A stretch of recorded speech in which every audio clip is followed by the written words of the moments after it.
Hey everybody, it is 9 o'clock here. I'm sorry that it is so late and I'm finally getting this to you. This is one of those days that I just have not stopped going since I woke up this morning. And so apologies to those of you on the East Coast. I'm sure you're in bed right now, but at least you'll be able to catch this in the morning.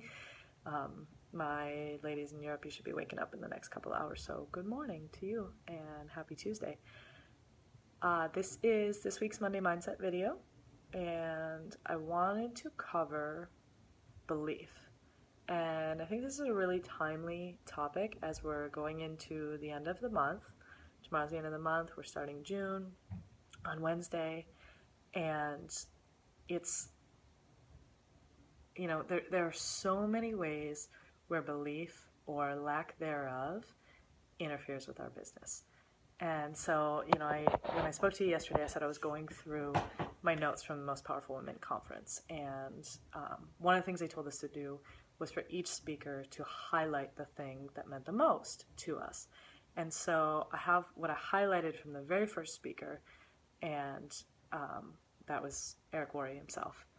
And he said that what you want to do is think about your business and give yourself permission to imagine everything working. Not what could go wrong, not what could cause a challenge for you today, not what might not happen. I'm quoting him here, give your mind radical permission to imagine freely at the highest level, and amazing things will happen. So how many of us don't do that? As you're getting close to the end of the month, maybe you're pushing for a big promotion, or you're pushing your team for big promotions, and there's always this doubt that starts to creep in, right? And it's like, what if I can't do it? And I remember feeling this way the month I hit green, when I was going toward it at the end and really pushing. I think I had about 2,000 to make up towards the very end of the month. Or the month I hit black, and I went from 2 first line elites to 4 in a month. So that was a huge jump. And thinking, oh, I don't know if I'm going to be able to do this. And you let these little doubts creep in, and they get in your way. They get in the way of your goal. So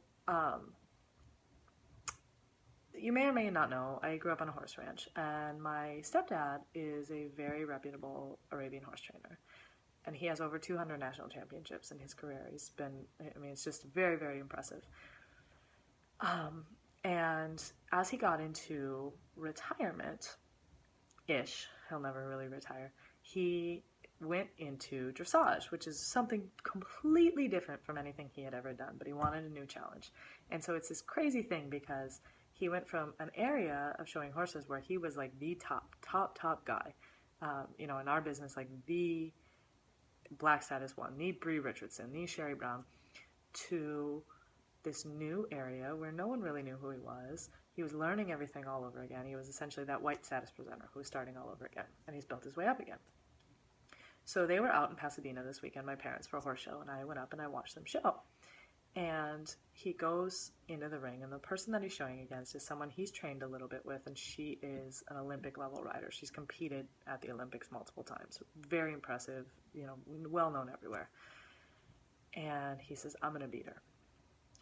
And so he goes in, and he's like, in the warm-up, he's doing amazing, having this flawless practice, and he goes in, and he just tanks.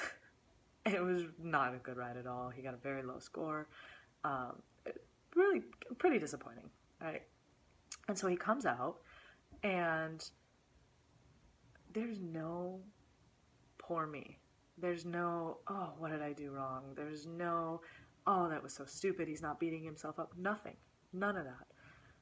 He looks over his scores, and he says, oh, yeah, well, I kind of messed up here. And he goes back and forth, and he says, I will beat her tomorrow. I'm going to come back tomorrow, and I will beat her. And there was no, I hope I'll beat her, or I'll try to beat her. It was, I will beat her tomorrow. And I was so impressed by that attitude, because that's what we all strive for, is just to put aside all that negativity, all that doubt, and just say, I'll do it tomorrow. If I don't do it today, that's not going to stand in my way. And so he went back the next day, and he didn't beat her the next day. He still struggled. And again, no self-doubt, no negativity. It was just like, okay, keep working, and that's it. And I thought, you don't get to 200 national championships if you let one defeat get in your way. You don't get to 200 national championships if you let 10 defeats or 100 get in your way and make you question yourself. You keep your eyes on the prize, literally.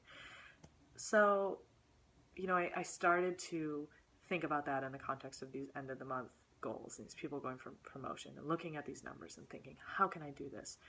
And I read an article a while back. I pulled it up tonight, so I have it there for you. And it says, it's called Complaining is Terrible for You, According to Science.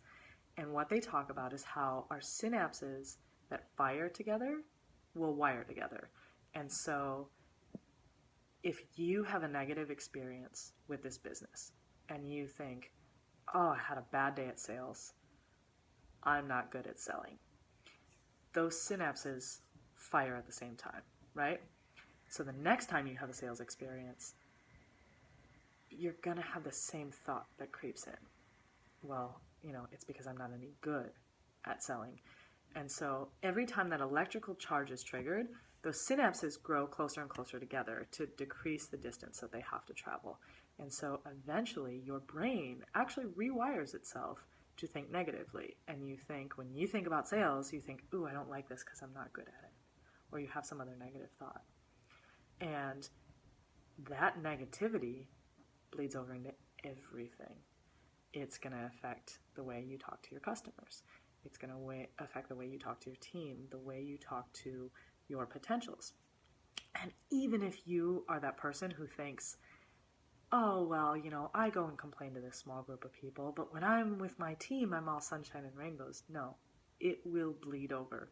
And so that's why when we say, oh, you have to believe, you have to think positively, it's not cheesy. It might seem cheesy, but the very concept that I'm talking about, it works the same way when it comes to positivity. So if you get up in the morning and you think, I can't wait to sell this product, I love selling this product, you can train your brain to start thinking that way again and again. So eventually you get to a point where you think about sales, or you think about unique, or you think about recruiting, and you have this positive function in your brain that is actually leading you down this positive path, okay? It's not just all this cheesy mumbo jumbo, this is science. So, how do we translate that into our business? Give yourself permission to believe that you can achieve your goal. So what I want you to do for this week is whatever your goal is, and it can either be, a color goal, maybe it's I want to get to blue. Maybe it's a number goal. I want to sell $1,000. I want to sponsor 3 people. Or maybe it's a much more personal goal where you think, I want to be more confident when I talk to people, or I want to feel better about making videos, or I want to feel better about, sorry, cut out for a second there. Whatever that goal is, I want you to write it down. I want you to look at it every day this week, and I want you to believe that you can achieve it. And every time that little element of self-doubt of, yeah, I'm going to sell 1,000 PRS, but what if I only get to 900? Every time that starts to creep in, let it go. And focus on that belief. And if that's all you do is just keep focusing back to that one thing, that's one of the things they talk to us about in yoga a lot, is like you center on the intention you set for your practice. And every time your mind starts to wander, come back to that one thing, that one belief, and just keep that with you and see if by the end of the week, your view on that goal doesn't change. So I'll leave you with that. Have a great Monday. Thank you to those of you who have tuned in, and to those of you, our East Coast and European friends who I'm sure are sound asleep. I hope you're sleeping well, and we will chat tomorrow. Have a great night.